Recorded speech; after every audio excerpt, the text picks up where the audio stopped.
কোটা আন্দোলনে জঙ্গি ঢুকে একদিকে হত্যাযজ্ঞ চালিয়েছে, অন্যদিকে সেবা প্রতিষ্ঠানের স্থাপনা সহ সব মেগা প্রকল্পে হামলা চালিয়েছে, এমন মন্তব্য করলেন প্রধানমন্ত্রী শেখ হাসিনা।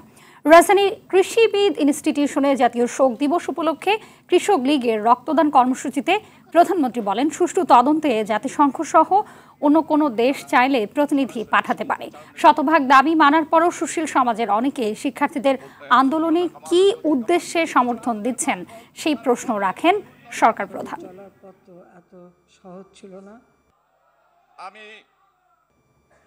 আর হাই কমিশনার আজকে সারা বিশ্বব্যাপী বাংলাদেশের যে ভাবমূর্তিটা মিথ্যা অপপ্রচার চালিয়ে আর এই সমস্ত জঙ্গিবাদী ঘটনা ঘটিয়ে আজকে সেই মান সম্মান সব নষ্ট করে দিচ্ছে।